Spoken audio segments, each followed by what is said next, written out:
ओम अजायब प्यारे आए हैं शरण तुम्हारी, हमारी जी लाज रखना, हमारी जी लाज रखना।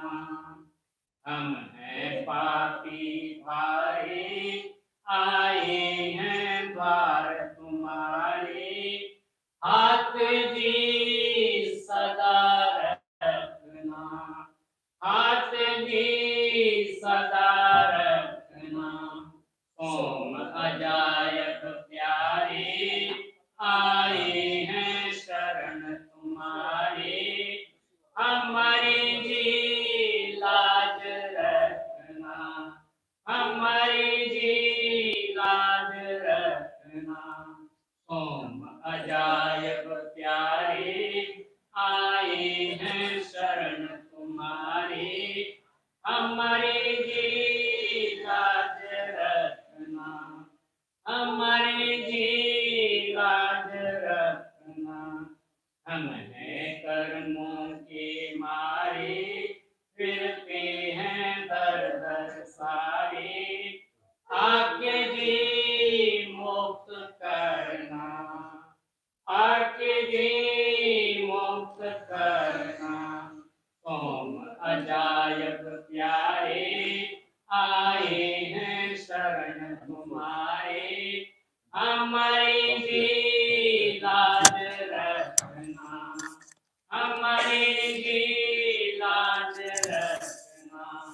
ओम अजायब प्यारे आए हैं शरण तुम्हारे, हमारी जी लाज रखना, हमारी जी लाज रखना।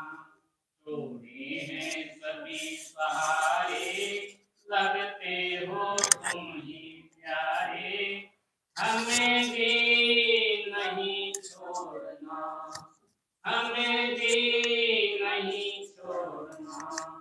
ओम अजायब प्यारे आए हैं शरण तुम्हारे, हमारी जी लाज रखना, हमारी जी लाज रखना।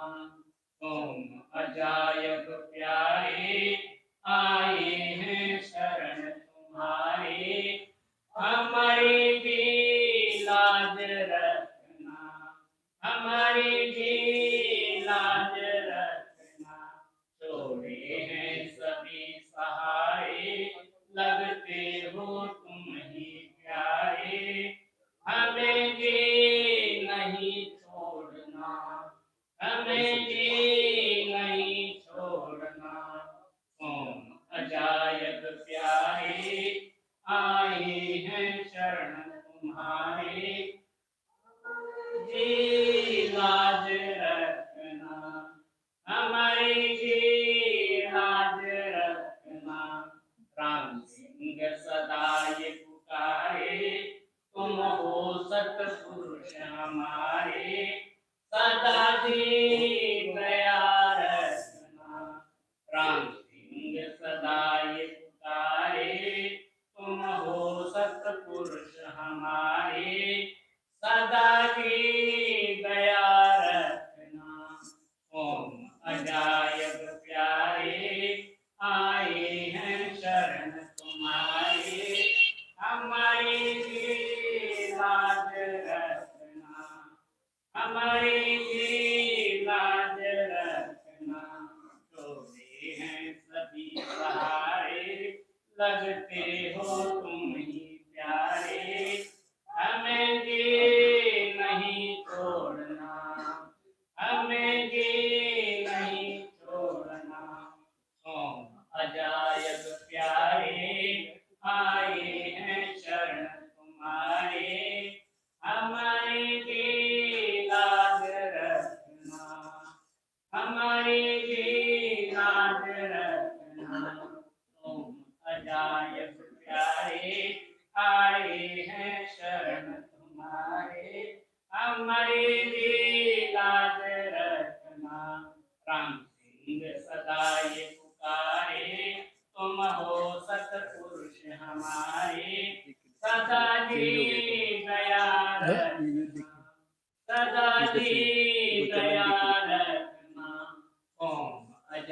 सब प्यारे आए हैं शरण तुम्हारे, हमारी जी लाज रखना, हमारी जी लाज रखना।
थोड़ा सिमरन बहुत सुख जो कर जाने को थोड़ा सुमिरन बहुत सुख जो कर जाने को सूतन लागे बिनावनी सहजे अति सुख होय सहजे अति सुख होय। ये परम संत सदगुरु कबीर साहब जी की वाणी है। This is the Bani of Param Sant Sadguru Kabir Sahib. Kabir साहब जी इसमें नाम सुमरन की महिमा का बयान किया है। In this Bani, Kabir Sahib has talked of the greatness of Naam Sumran. सब संतों ने नाम की महिमा, गुरु की महिमा, भक्ति की महिमा, साध की महिमा, हर तरह की वाणियां लिख लिख करके हमारे भ्रम को दूर करने की कोशिश की है। All the saints have written Banis to talk about the greatness of Naam, of Sadguru, of this path. That is to clear the doubts in our mind and to clear this duality. और सुमरन जो संत देते हैं ये भी ऊंची चीज है। ये ऊपर के मंडल के मालिक हैं जो कभी अवतार लेके दुनिया में नहीं आए और वो निर्मल हैं, पवित्र हैं। उनके नाम सुमरन करने से मन पवित्र होता है, हमारे कर्म कटते हैं। The Simran that is given at the time of initiation, it is the holy names of the lords of plains, uh, in the higher planes, and these lords have never come as incarnate in this world. And when we repeat their names, their holy names, then the burden of karmas that our mind is carrying, that reduces. अगर हमारे अंदर मालिक से मिलने की तड़प है, प्रेम है, विरह लेकर के प्रेम प्यार से हम दोनों आंखों के बीच में प्रेम प्यार से सुमरन करें तो थोड़े टाइम में बहुत आनंद मिलता है। When we close our eyes and we lovingly do the repetition of these holy names, and we have the pangs of separation from our Sadguru and God Almighty, then in some time only we will get the benefit of that Simran. हमारे अंदर मालिक से मिलने की तड़प नहीं है, प्रेम प्यार कम है और भक्ति भी ऐसे ऊपर की ही है, तो हम रात दिन भजन बैठे हैं तो प्रेम प्यार की भक्ति थोथी भक्ति होती है। So if we are, what we are doing is we don't have that true love and affection for the master, and we are just doing superficial devotion, and that is why we are not getting that kind of success or moving that fast on this path. तो संतों ने सुमरन की बड़ी महिमा गाई है। कबीर साहब ने यहाँ तक कहा है कि अगर आपको इस दुनिया में सच्चा सुख और शांति चाहिए तो आपको क्या करना। So Kabir Sahib has sung the praise of Simran, and he says that if you really want true happiness and peace in this world, then what you should be doing. तो कबीर साहब जी कहते हैं कि भाई सुमरन करना, सुमरन से सुख होता है, सुमरन से दुख जाए, कह कबीर सुमरन करे तो साईं माही समाए। So Kabir Sahib says that you should do Simran. By Simran, we will be able to get rid of the sorrow and we will be able to bring joy in our life. And when we do Simran, by doing Simran, we will be able to manifest God Almighty and merge with God Almighty. कहते हैं दुनिया का सुमरन बार बार दुनिया में लेके आता है, मालिक के नाम का सुमरन हमें मालिक से मिलाता है. The repetition of all our desires for this world continuously are bringing us back into this world. But when we do the repetition of the holy names, then we will be going back to God Almighty. क्योंकि हमने अपना प्रेम प्यार दुनिया को दे रखा है, हम रात दिन दुनिया के सुमरन से जुड़े हैं. खाली ऊपर ऊपर से समय मिला थोड़ा टाइम बैठ लिया, या तो किया या तो ना किया, तो कहते इस तरह से ये सुमरन का तरीका सही नहीं. We have given our love and affection to this world, and we are chasing this world. Only superficially we are doing the devotion, and we do a little bit of Simran here and there. When we get time a little bit, we do our Simran, and if it happens, it is okay. If it doesn't happen, also it's okay. So like that, we are not serious or committed to do our Simran. तो सुमरन पे, गुरु के चरणों पे हमारा प्रेम प्यार नहीं होने से तो सुमरन नहीं बनता है That is और मन भटकते रहता है. that is because we don't have that kind of love and affection and that steadfastness at the feet of our master, and that is why the mind wanders here and there. इसीलिए चाहिए कि अपने अंदर प्रेम प्यार पैदा करें और प्रेम प्यार को लेके हम सुमरन में बैठें कि जिससे हमें सुमरन का फायदा मिले. Therefore, we should, when we sit for meditation, get that love and affection for our master, and we sit with that love and affection and then do our repetition and do Simran, then you will get the benefit of Simran. ताइयो मत जानियो प्रीत घटे मम चित ताइयो मत जानियो प्रीत घटे मम चित मरु तो तुम सुमिरत मरु जीवत सिमरो नीत जीवत सुमिरो नीत. तो एक बार कबीर साहब जी उस परमात्मा के चरणों में प्रार्थना करते हैं कि हे साईं परमात्मा, आप ये मत समझो कि मेरा आपके चरणों में प्रेम प्यार नहीं है. मैं जब तक जिंदा हूँ तो मैं आपका सुमरन करते रहूंगा टाइम टाइम, और मरूंगा तो आपका सुमरन करते हुए मरूंगा. Kabir Sahib prays at the feet of God Almighty, and he says that he addresses God Almighty and says that don't think that I don't have love and affection for you. Uh, I am doing my Simran with full love and affection towards you.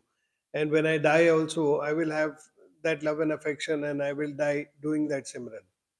एक बार मूसा पैगंबर को अहंकार आ गया कि मेरे जैसा परमात्मा का और कोई भक्त नहीं है, और आप सीधा गए बैकुंठ में और जा करके विष्णु के सामने और उनके सामने पूछने लगे कि महाराज, मेरे से भी कोई अच्छा भक्त आपका हो तो आप मुझे उससे मिलाओ. Once Moses went, he felt egoistic about his devotion, and he went to Lord Vishnu, and he told him that I don't think there is anybody else who is as devoted as me. So if you have someone who is more devoted, then please let me meet him. जैसे हमारे हिंदू शास्त्रों में नारद थे, वैसे मुसलमानों में मूसा पैगंबर, जो कि यहाँ का पैगाम परमात्मा को सुनाते थे, और वहां से उनका पैगाम लाके लोगों को देते थे, भक्तों को। Like we have in the Hindu scriptures, there is Narad Muni who carries the message from this world, this physical world, into the heavens and into the astral world. Like that, in the Muslim literature, there is Musa Paigambar who carries the message from this world into to the gods. तो परमात्मा हंस के कहते हैं कि मूसा, इंसानों की क्या बात है, पशु पक्षियों में भी मेरे बहुत सारे भगत पड़े हुए हैं, एक से एक बड़े भगत हैं। So Vishnu replied to Musa that uh, let alone human beings who are my devotees, even in the animal kingdom there are so many devotees uh, who are who are more devoted than you are. तो मूसा कहते हैं, अच्छा महाराज, कोई एक प्रेमी जो आपका जानवरों में, पक्षियों में कोई एक प्रेमी है तो उससे मिलाओ। So Musa told him that okay, if you have in the animals or the birds, if you have someone who is more devoted, then I would like to meet that. तो परमात्मा ने पता बताया कि यहाँ से थोड़े दूर पे एक जंगल है, 2-3 किलोमीटर दूर। वो जंगल में एक पेड़ पे एक पक्षी ध्यान में बैठा है, और नीचे ही एक छोटा सा पानी का स्रोत है, खड्डा है, पानी है, और उसी के बगल में ऊपर वो पक्षी ध्यान में बैठा है। तो तुम जाओ और उससे कुछ सेवा करनी है तो उसका कुछ सेवा करके आओ। So Vishnu told him that go. He told him the place where this bird was sitting, perched on a tree, and that was about 3-4 kilometers away. And he said, "You go there, and there is a source of water. There is a spring nearby, and this bird is perched on such and such a tree. So you go there and meet, and see if you can do some seva of that bird."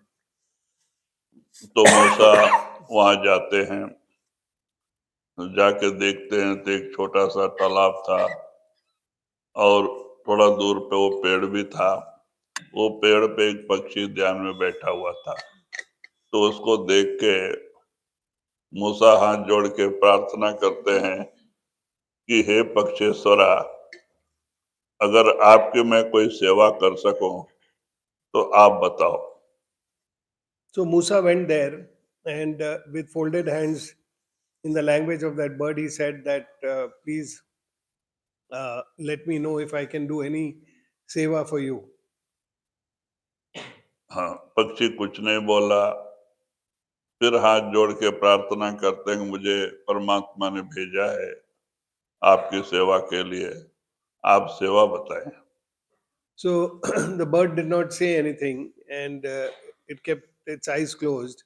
Again, Musa repeated and said that God has sent me to you and he has asked me if I can do any seva for you. So please let me know.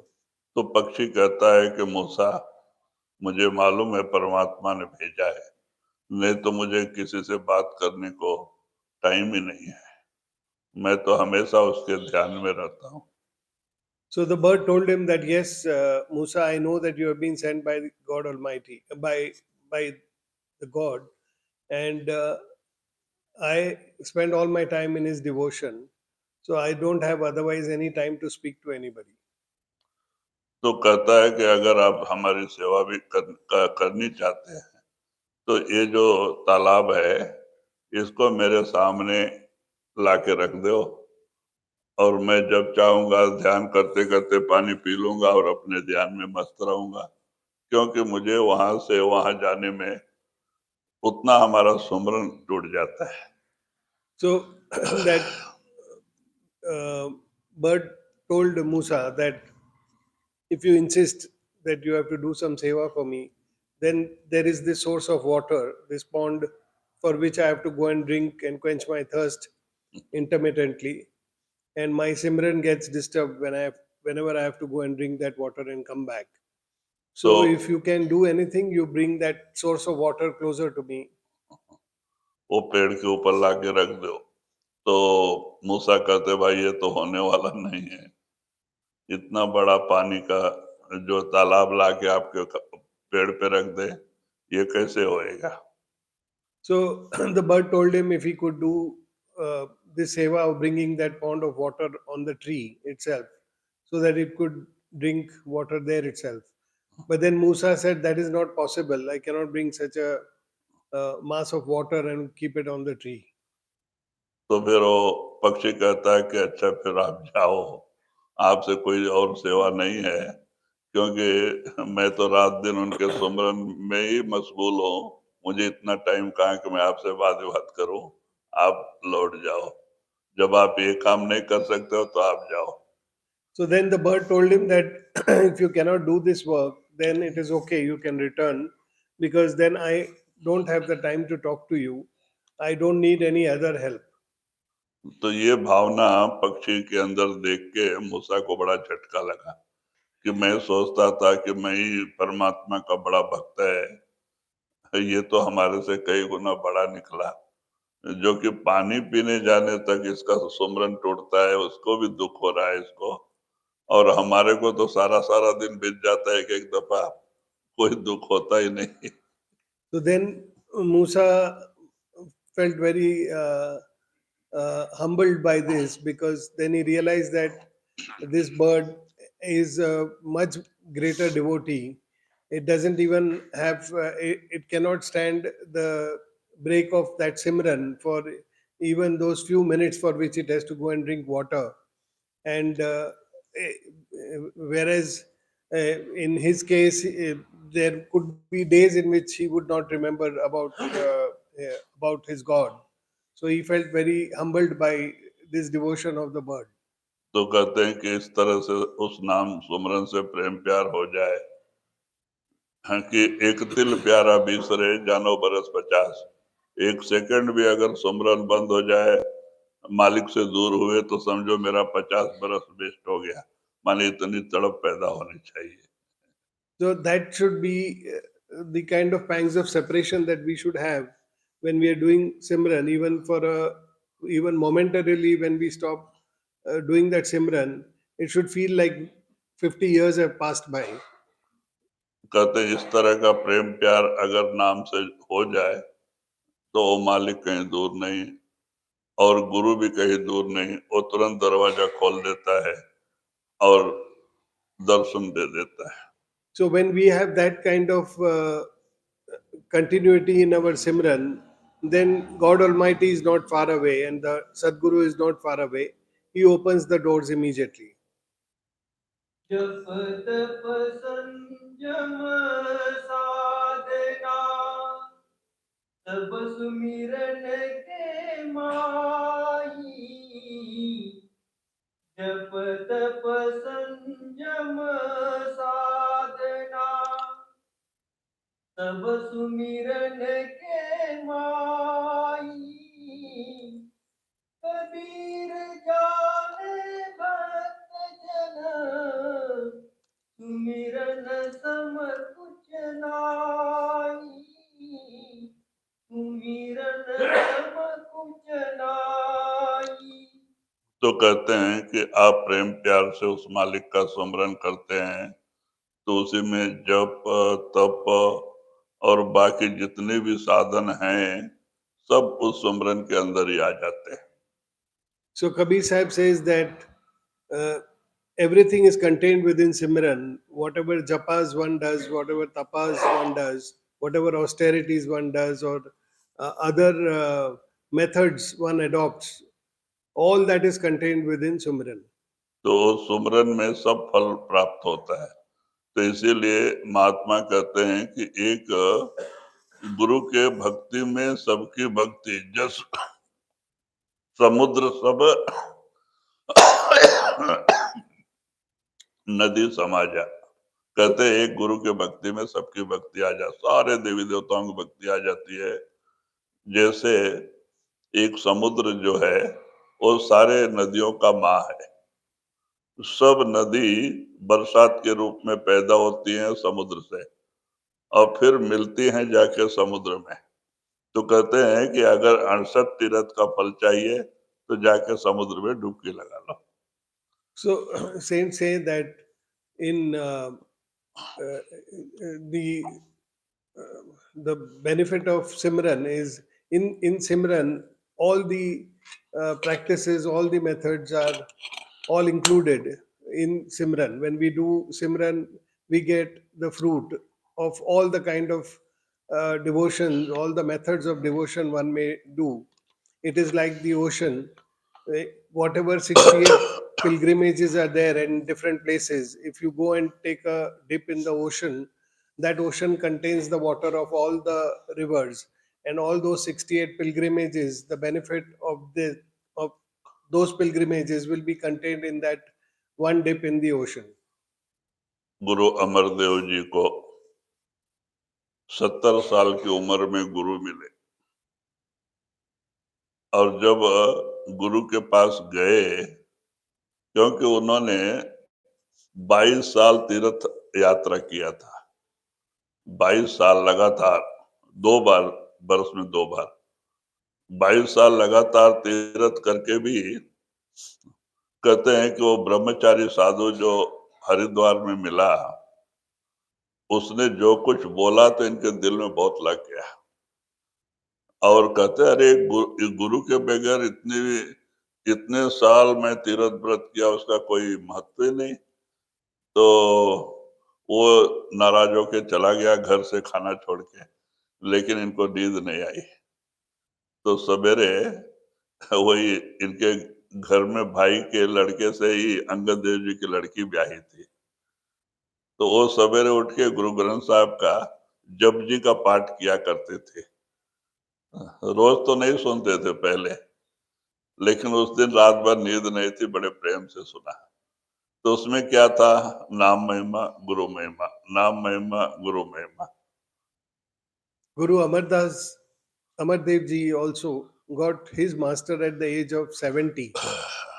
He used to go to pilgrimages, and for 22 years he had been visiting pilgrimage. He had been visiting various pilgrimages twice a year.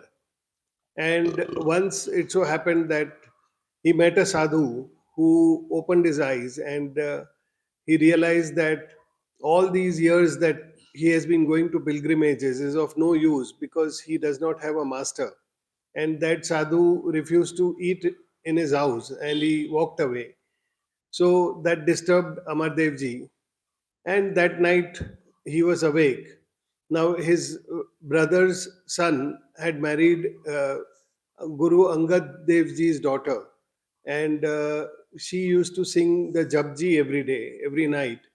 And this particular night, when he was so disturbed, he listened to what she was singing, and then he realized that her bhajans were talking about the greatness of the master and the greatness of Nam. So he listened to it all night. तो जब वो जप जी खत्म हुआ, 4 बजे उठ के पढ़ती थी सवेरे, तो जप जी खत्म हुआ तो ये जाते हैं घर में, और वो लड़की को नमस्कार करके कहते, बेटी किसकी वाणी है? तो कहते, ये गुरु नानक की वाणी है, और उसी जगह पे हमारे पिताजी गुरु बने हुए बैठे हुए हैं। तो कहते, बस मुझे उनके पास लेके चल। So early morning she would sing this bani, and Guru Amardev ji went there, and he met her in the morning, and he asked her as to whose bani she is reading like this and singing like this. So she said that this is the bani of Guru Nanak Sahib, and now his successor is my father, who sits and who is doing the preaching of Sant Mat. तो उस समय अमरदेव जी की उम्र 70 साल की हो चुकी थी। बहुत रात भर रोए थे। सवेरे वो लेके चली गई, दरवाजे पे खड़ा करके अंदर गई पिताजी का हुक्म लेने को। तो अंगद देव हंस के कहते, बेटी जिसको लेके आई उसको अंदर तो ला। तो बाद में आके उनको अंदर लेके जाती। So he insisted that she take him to her father, Guru Angad Dev Ji. So she took him to her father's house, and there she asked him to wait outside, and went in to meet Guru Angad Dev Ji. So when she met him, Guru Angad Dev Ji told her that the person whom you have brought to meet me, you at least bring him inside. So he was 70 years old when he went and met his master. तो वो बाहर आके इनको लेके गई, और रिश्तेदारी थी और जाके अंगद देव जी के चरणों में गिर पड़े और बहुत रोए. So she then brought him in, and in fact he was in a way related to him. So when so he bent and he bowed down to Guru Angad Dev Ji and cried a lot. कि मुझे इतना देर क्यों हो गई, मेरा 70 साल उम्र सब बीत गया और आज जाके मुझे ये ज्ञान हुआ, क्यों ऐसा पहले नहीं हुआ, और रोते रहे, पूछ रहे. So he cried at the feet of Guru Angad Dev Ji, and he said that why did it take 70 years for me to come to you? Why didn't this happen before? I mean, why I had to waste so much of my life before coming and meeting you? तो अंगद देव हंस के कहते हैं कि भाई अब कोई चिंता मत करो, तुम्हारा समय अभी आया है, अभी आपका समय आ गया तो आप आ गए.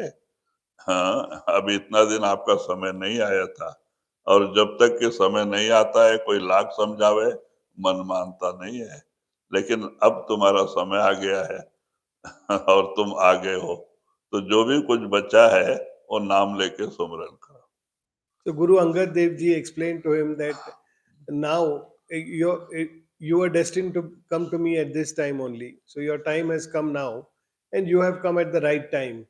So everyone comes on this path at the time destined for them, and before that, how much ever they may listen to satsang or they may uh, be close to the master, the mind is not going to accept that till that time when they are destined to come on this path. तो इसीलिए तो बाद में उनको उपदेश दे दिए, उपदेश देने के बाद में फिर लौट के नहीं आए और वहीं पे सेवा में लग गए. So then he was initiated, and once he was initiated, he did seva of his master there only. He never went back to his home. क्योंकि अंगद देव जी के एरिया में कहीं भी नमकीन पानी मिलता था, खारा पानी, मीठा पानी नहीं आता था. तो ये जाके 1 किलोमीटर दूर से 16 किलो का 2 डब्बा बांधे थे, बहंगी बना के 2 डब्बे का, और नदी से पानी भर के लेके आके आश्रम में डालते जाते. So the ashram of Guru Angad Dev Ji, the water around there was saline, and therefore Guru Amar Dev Ji did this seva of bringing sweet water, and he would carry 2 buckets of water on a pole and carry them on his shoulder. And the whole day and night he would do this duty of carrying that sweet water and keep bringing it to the ashram. तो कहते 12 साल उन्होंने सेवा किया, 70 साल की उम्र से 82 साल की उम्र तक, रात दिन जब नींद टूटे तो तुरंत सेवा में चले जाते और सुमरन करते हुए सेवा करते थे. So, like that, he did seva for 12 years. And from the age of 70 till the age of 82, he did this seva of carrying water. Whenever he would wake up, he would start his seva. He would go and fetch this sweet water, and he would continuously do Simran while did this seva. तो वो सेवा और भजन करने से उनकी रूह अंदर गई और आप पहुंचे हुए एक महात्मा हो गए. So, by doing this seva and Simran, his soul went inside and he became a great saint. तो बाद में अंगद देव जी उन्हीं अमर देव जी को अपने जगह पे बिठा के गए. So he later succeeded Guru Angad Dev Ji on the teachings and teachings of Sant. तो कहते हैं इस तरह से जो है कि 82 साल से वो 108 बरस तक जिंदा रहे और 20 साल उन्होंने संत मत का प्रचार किया. So he lived till he was 108 years old, and for 20 years he was actively preaching Santmat.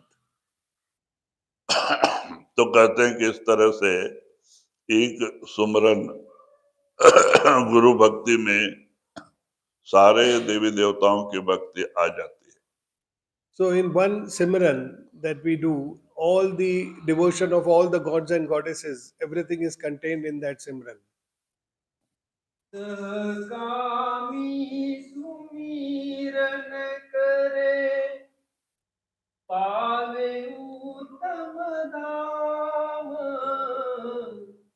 सहगामी सुमिरन करे पावे उत्तम धाम निकामी सुमिरन करे पावे अविचल नाम पावे अविचल नाम। तो वही आप इशारा देते हैं कि जो आशा लेके दुनिया का रंग में रंग के कोई न कोई आशा लेके भक्ति करते हैं तो पावे उत्तम धाम, माने कि वो स्वर्ग बैकुंठ कैलाश तक भी पहुंच जाते हैं अगर उनकी सुमरन भक्ति सच्ची है तो उनको स्वर्ग बैकुंठ कैलाश मिल जाता है। या तो और कोई कामना लेके भक्ति करते हैं धन की और पदवी की तो वो भी उनको मिल जाती है, लेकिन निष्कामी सुमरन करे पावे अचल मुकाम। जो कोई भी आशा ना रख के एक मालिक के लिए मालिक की भक्ति करता है तो उसको मुक्ति मिल जाती है। So, when anyone does this devotion, he does Simran and wanting to go to the higher realms, he gets that as a boon, and he goes to Vaikunt, Kailash, and he goes to heaven. If someone does Simran wanting, having a desire for wealth or some status in society, he also is granted that when he does that Simran with this desire. But when someone does Simran selflessly and without any desire, only he does Simran and the devotion of God Almighty for God Almighty, then he gets salvation from this world.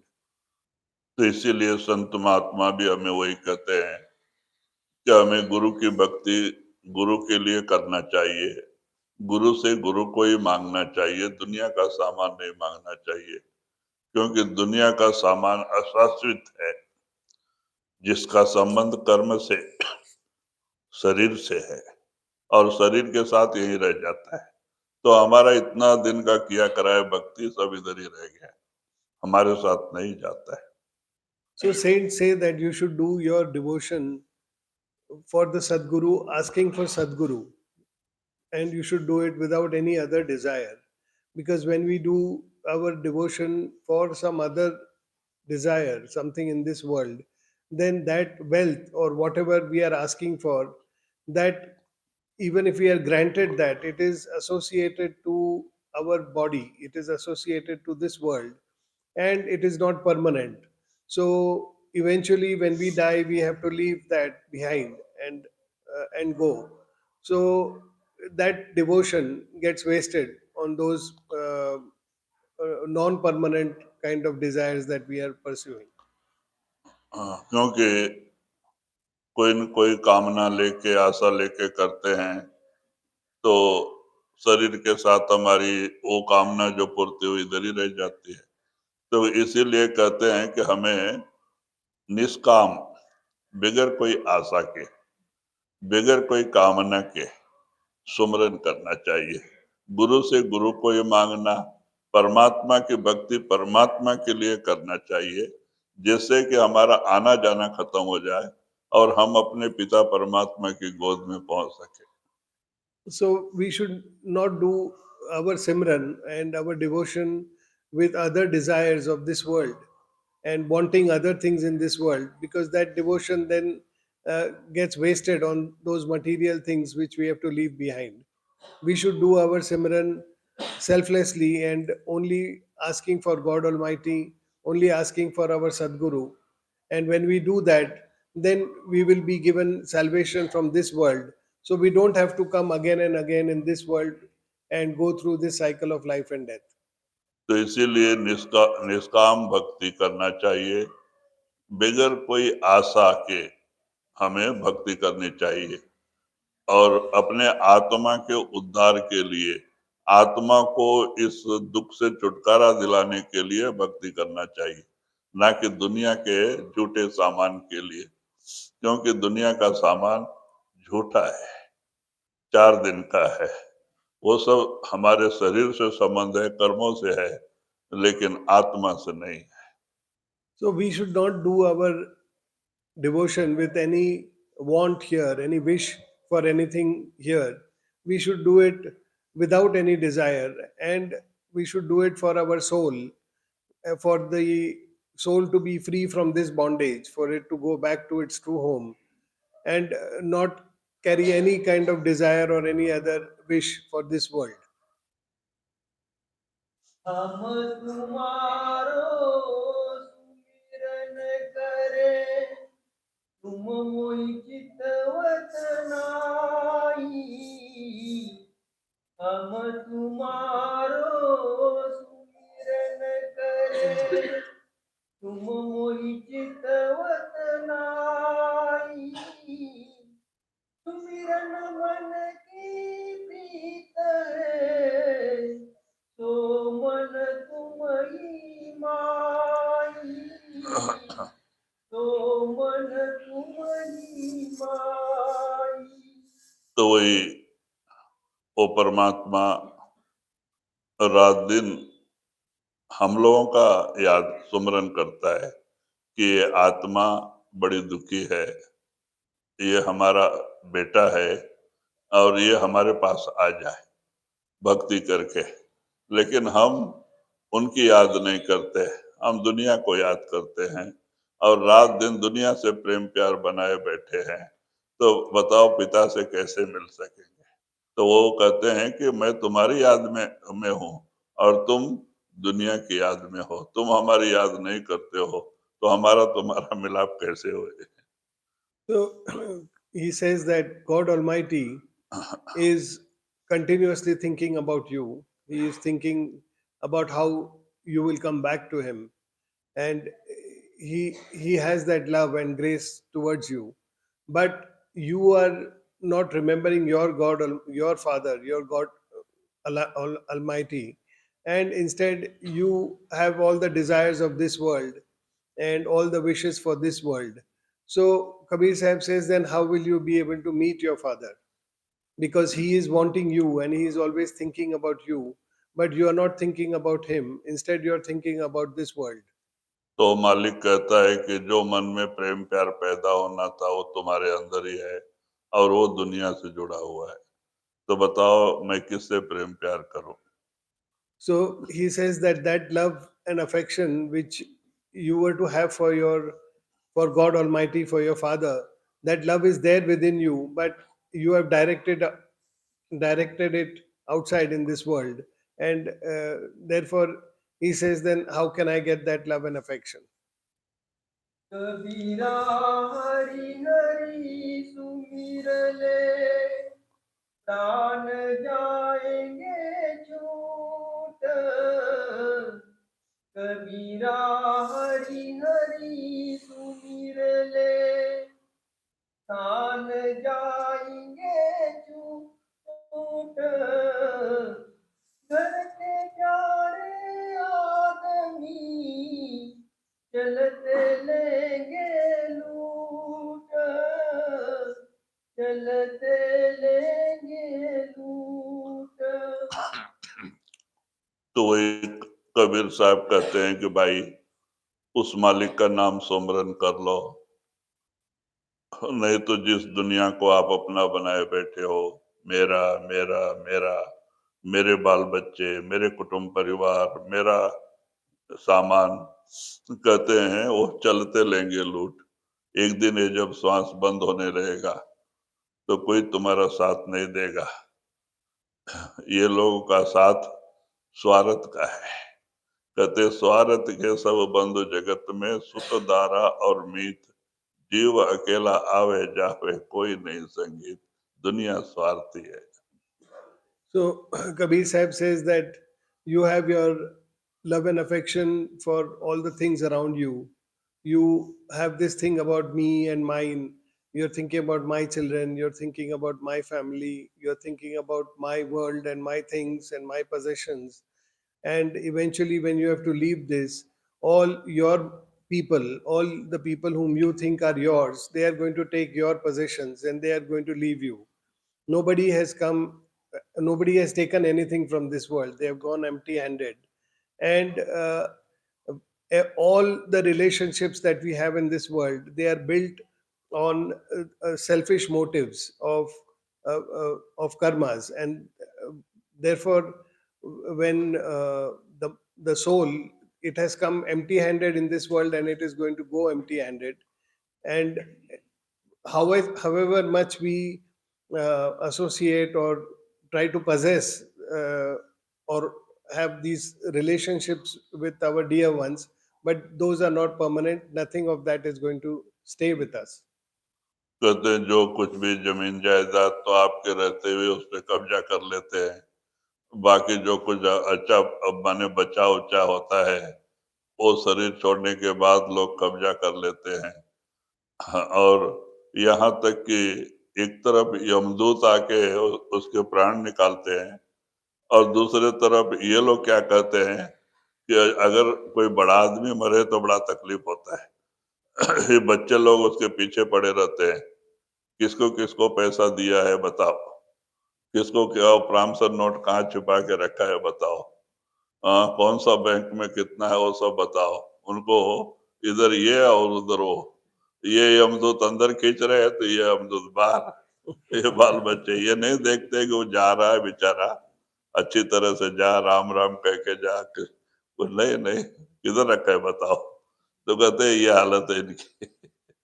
So therefore, all the things that we possess will be taken by our dear ones before only. Our wealth uh, is usually the land and the house, property, all that is taken even when the person lives, and it is taken by his children and other dear ones before only. And at the time of death, whatever else is his belonging, that is also taken by his family or his near and dear ones. Now, the richer the person, the more he suffers, because inside it is the angels of death who are pulling his soul, and outside it is his family which is pulling him and asking him to tell about all his possessions, to make known what are the promissory notes that he has from others or to whom he has given money, what are the bank accounts in which he has monies. So so the angels of death inside are pulling him and the angels of death outside are drawing him. So he is in great suffering. Nobody is really concerned the of the fact that he is going to leave this world and go, and that he should be left allowed to go peacefully. महाराज एक छोटी सी कहानी बताते थे। एक अच्छा पैसे वाला आदमी और अच्छा खा पी के आराम से था। उसके एक ही लड़के और एक बहू थी। तो वो लोग अच्छा देख रेख करते थे, क्योंकि बुढ़े के पास थोड़ा पैसा था जो अपने पास में रखा था अलमारी में। तो वो लोग तब तक अच्छा का सेवा करते थे, रोज गर्म पानी देना, ये करना, नाश्ता अलग और खाना अलग, बहुत 3 टाइम अच्छा तरह से उसको देते थे। So Sanji used to tell this story. It was about a old person. He had some uh, Rich. monies with him which he had kept in his cupboard, and he had one son and daughter-in-law, and they used to take good care of him.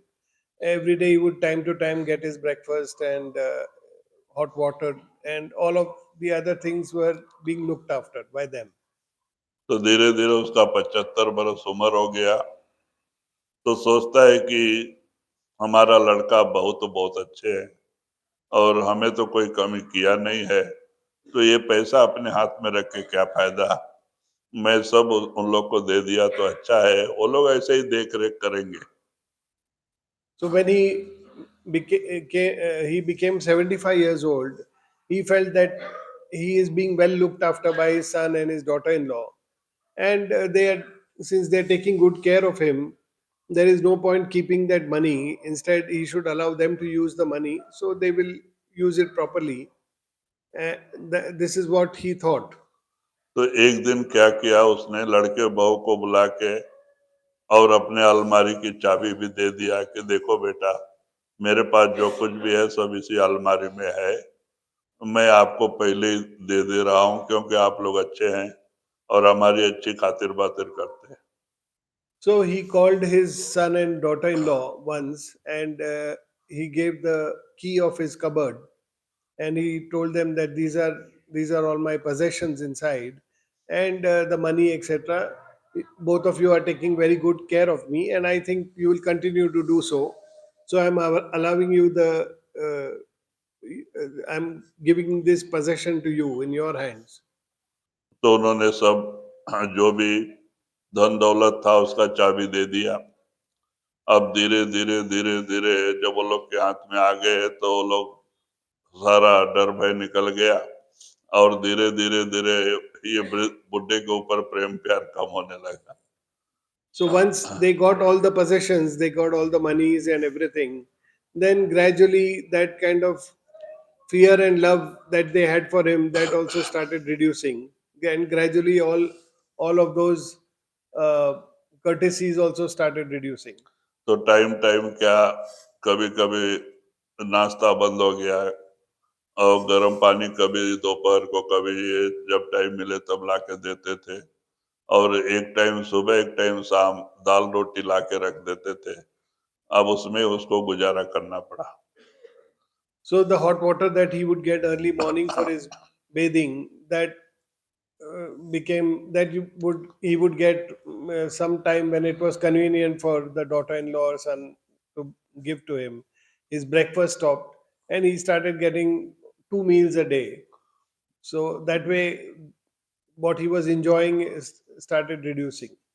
तो धीरे धीरे वो दुखी होने लगा। वो लोग से लड़के को बुला के बोला कि आप लोगों को मैंने भरोसा किया, मैं सब कुछ दे दिया और आप लोग मेरे साथ ऐसा कर रहे हो, तो क्यों ऐसा किया? नहीं नहीं, मुझे मालूम नहीं।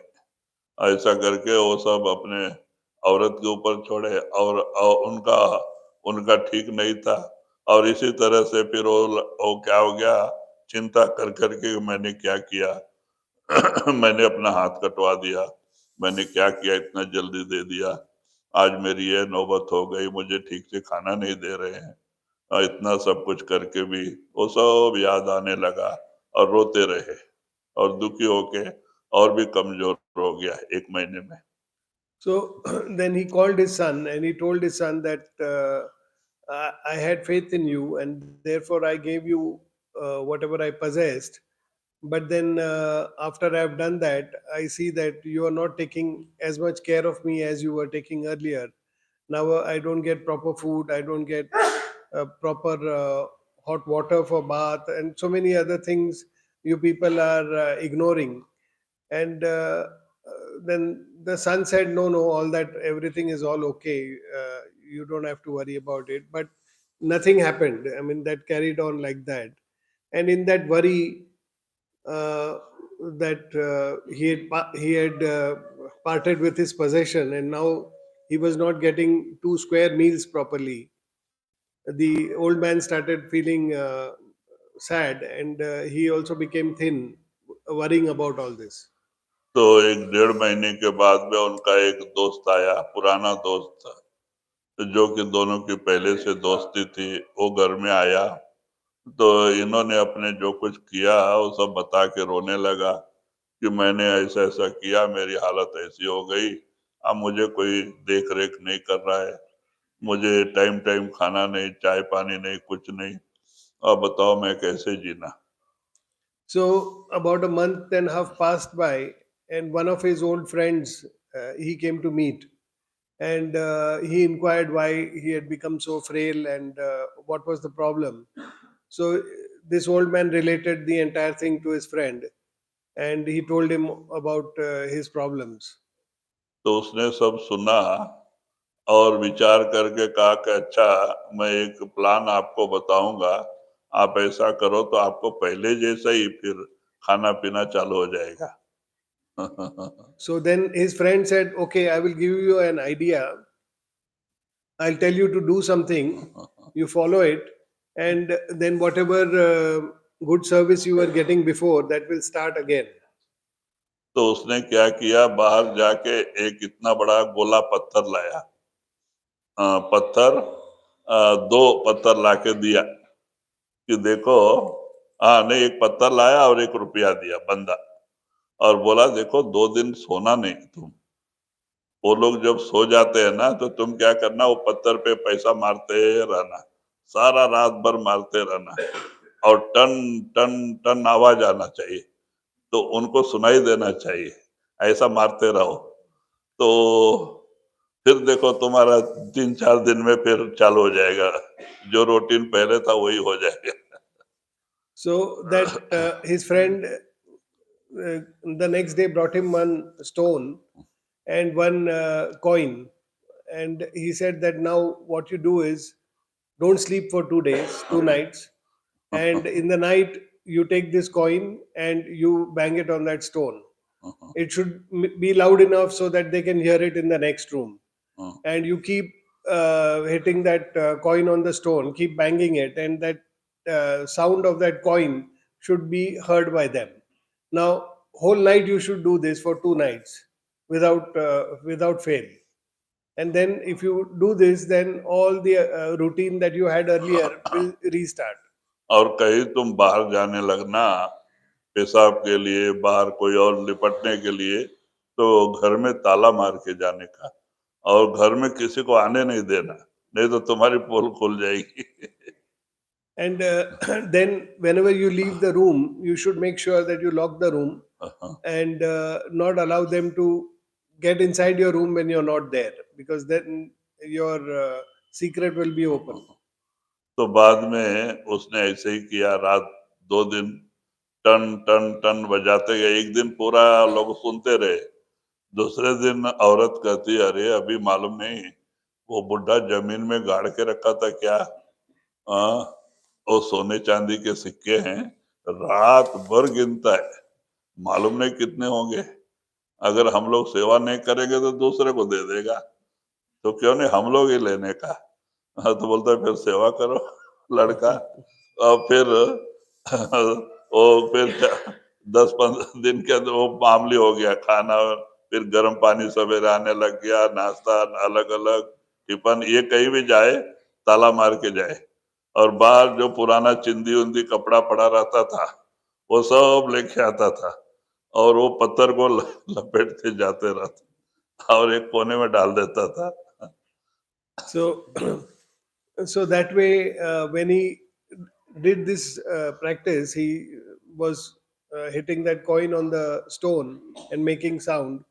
The daughter-in-law was she spoke to his son, and she said that I think old man has not given us all his possession, and I think he had dug up and stored some silver or gold coins possibly, which he has not yet given us. And whole night he is counting them, and they are still not getting over.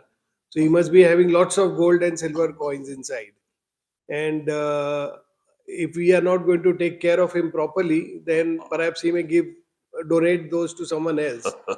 So the son said that yes, indeed, you should take good care of him, so that eventually he gives us that those coins as well. So from the next day, the routine started. He started getting all the things properly on time. His hot water, his breakfast, meals, everything started happening. And he made sure that he locked the room wherever he went out. And he would bring scraps of cloth and make a big bundle around that stone and keep that in his room. तो ऐसे ही वो 3-4 महीने के बाद गुजर गया.